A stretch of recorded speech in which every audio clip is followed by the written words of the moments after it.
पानी गर्म करके जब भी पिए गर्म करके चुस्कियां लेकर पिए, आपकी बीमारियां ठीक हो जाएंगी, दवाइयों से जान छूटेगी।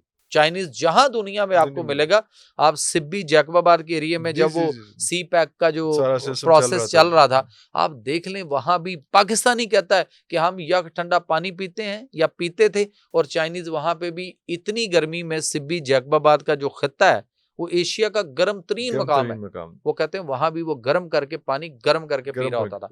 व्हाइट हाउस में क्रॉकरी किसकी हो सकती है, किस ब्रांड की होगी, किसकी होगी सर?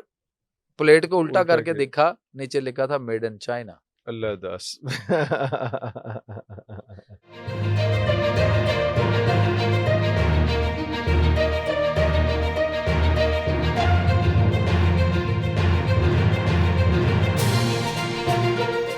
एक आप चीज और कहते होते हैं सर कि नाश्ते में जो है सुबह उठना है, आपने हमने एक डॉक्टर साहिबा का किया, उन्होंने कहा जी सवेरे उठ के 4 घंटे कुछ नहीं खाना, तो तुसी कहते हो कि जनाब सवेरे उठ के तुसी उकड़ों बह जाओ ते फिर उहदे गर्मा गर्म पानी पियो ते उहदे बाद कोई 5-10 मिनट बाद फिर उहदे बाद कोई हरकत करनी है, तुसी ए क्यों साडे तुसी लाइफस्टाइल खराब करन लगे हो सर? खराब कर रहे हो कि सही कर रहे हो सर? अल्लाह के नबी सल्लल्लाहु अलैहि वसल्लम की हदीस है कि पानी चुस्कियां लेकर पिए। और मोजे तांग जो चाइना का लीडर था, काश कि हमें भी कोई ऐसा लीडर मिलता और हम भी उसकी कोई हम भी कोई किसी लीडर की बात मानते और उसके पीछे चलते।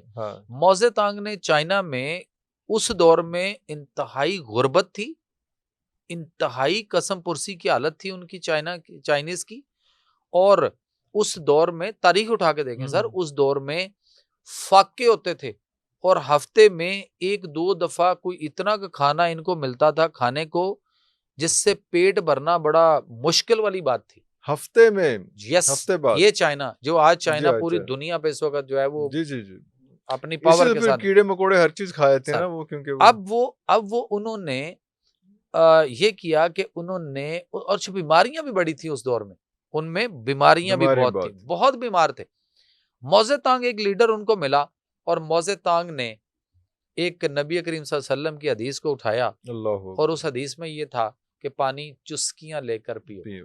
तो उसने क्या किया कि वो उस पे कहा कौम के मुख्तलिफ लोगों को, यानी जो कबाइल होते हैं, बड़े बड़े लोग होते हैं, जो पंचायती फैसले करने वाले, जो पंच होते हैं, जो लीडर्स होते हैं अपने अपने एरियाज के, उनको इकट्ठा किया। इकट्ठा करके उसने कहा एक काम है, एक मशवरा है। मैं कहा जी बताएं। उन्होंने कहा जी आपने ये करना है कि आपने मेरी एक बात मान लें, ये जो बीमारी है ना और इन पे ऊपर जो हमारा पैसा लगता है और जो दवाइयां हम दूसरे मुल्कों से मंगवाते हैं, खरीदते हैं, इस पे बड़ा पैसा लग रहा है। तो उसने कहा आओ एक काम करते हैं, ये पैसा बचाते हैं और ये पैसा जो दवाइयों पे लग रहा है इसको हम कारोबार में लगाएंगे, कहीं और कंज्यूम करते हैं, और इस पैसे से हम कुछ तरक्की करेंगे।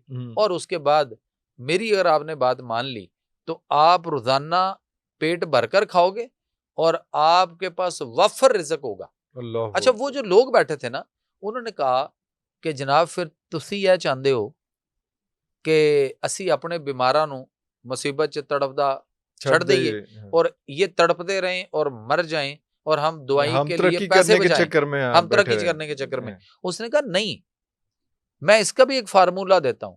उसने कहा जी वो क्या? उसने कहा जी आप लोग सारे मेरे से ऐड करें और अपने अपने इलाके में लोगों को इसमें शामिल करें। क्या करना है? उन्होंने कहा जी इलाज बताने लगा हूं। उसने कहा क्या? उन्होंने कहा जी पानी गर्म करके जब भी पिए गर्म करके चुस्कियां लेकर पिए, आपकी बीमारियां ठीक हो जाएंगी, दवाइयों से जान छूटेगी। सर ये फार्मूला था जो उसने दिया, लेकिन वो सर कौम थी जो स्ट्रगल करना चाहती थी और निकलना चाहती थी। उन्होंने उस पर अमल किया, लब्बैक कहा और उन्होंने कहा जी ठीक है हम अमल करेंगे। सर उन्होंने अमल करना शुरू किया, आज तक चाइना में वो अमल हो रहा है। चाइनीज जहां दुनिया में आपको मिलेगा, आप सिब्बी जैकबाबाद के एरिया में जब वो सी पैक का जो प्रोसेस चल रहा था, आप देख लें, वहां भी पाकिस्तानी कहता है कि हम यक ठंडा पानी पीते हैं या पीते थे, और चाइनीज वहां पे भी इतनी गर्मी में सिब्बी जैकबाबाद का जो खित्ता है वो एशिया का गर्म तरीन मकाम है, वो कहते हैं वहां भी वो गर्म करके पानी गर्म करके पी रहा होता था। तो क्या हुआ कि वो चाइना, बीमारियां खत्म हुई, दवाइयों से जान छूटी, लोग तंदुरुस्त हो गए, सेहतयाब हो गए, और आज वही चाइना देख लें पूरी दुनिया में सर वक्त डाला हुआ है उसने पूरे सर हम एक प्रोग्राम में अमेरिका में थे तो व्हाइट हाउस जाने का इत्तेफाक हुआ। व्हाइट हाउस गए तो वहां जो क्रॉकरी थी ना, ऐसे मेरे जेहन में आया कि व्हाइट हाउस में क्रॉकरी किसकी हो सकती है, किस ब्रांड की होगी? किसकी होगी सर? प्लेट को उल्टा उल्टा करके के देखा, नीचे लिखा था मेड इन चाइना। अल्लाह दास। तो फिर वहां तक चला फिर गया वहां ये, तक चला गया, वहां तक व्हाइट चला हाउस गया के अंदर तक। सर। मुझे कुछ शर्ट्स पसंद आई वहाँ अमेरिका के कुछ मुख्तलिफ स्टेट्स के अंदर जी जी जी। मॉल्स में। तो मैंने कहा यार ये कपड़े की शर्ट और इस तरह की ये ठीक है, मैं जो है वहाँ सादा अच्छा। जी मेरी तबीयत है ऊंची दी शर्ट को लब रहे हैं। हाँ, वो सर मुझे मिली तो मैंने सर उसको जब यहाँ पकड़ के देखा, यहाँ उसके ब्रांड बैग देखा पे, उसका, तो हाँ। ब्रांड देखा, made in Pakistan, made in Bangladesh, made in India. वाह, तो बात यह है कि हमें सिस्टम को समझना पड़ेगा। इलम वाले मुझे कल भी किसी ने कहा पॉडकास्ट में, बल्कि एक टीवी चैनल पे मैं बैठा था मॉर्निंग शो में, तो लाहौर रंग पे, तो उन्होंने कहा जी कि सर आप ना, आपके कमेंट्स बड़े अजीबोगरीब कौम करती है उसके नीचे, आप कोई जवाब क्यों नहीं देते? मैंने कहा इसका फैसला मेरा रब कर चुका कुरान में अल्लाह ताला ने फरमा दिया। और अगर आप हमारे ये जो सेक्रेटेरिएट है लाहौर का एजुकेशन का, वहां चले जाएं तो वहां वो आयत लिखी है, अच्छा। वहां आयत लिखी है वो कुरान की, इलम वाले और बे इलम बराबर नहीं हो सकते। तो जब कोई मेरे से ज्यादा इलम वाला कोई बात करेगा और मेरे पास वो इलम नहीं है, तो फिर सर मैं चबल मारांगा, मैं और कुछ नहीं कर सकता, मैं बोंगी मारांगा, कोई मैं एवं पंगा लांगा ਉਹਦੇ ਚ। मैं क्यों फिर ਉਹਨੂੰ साबित करता फिर कि मैं इल्म वाला थे, जरूरत ही नहीं, मैं उसको नहीं छेड़ूंगा। तो अगर कोई इलम वाला, और अल्लाह फरमाते हैं कि इलम वाले और बे इलम दोनों बराबर नहीं हो सकते, तो फिर मैं कुरान से बात करता हूँ और आगे अगर कोई उसके नीचे कोई अजीब गरीब किस्म के कमेंट करता है, तो फिर उसको सोचना चाहिए, उसको तो अपने ईमान पे भी सोचना चाहिए कि बात अगला कुरान और आयत और उसका नंबर दे के, चैप्टर नंबर, वर्स नंबर दे के। मुझे किसी ने पूछा कल परसों, एक पेशेंट था मेरे पास, कहता जी आप हाफिज़े कुरान है? मैं कहा जी नहीं।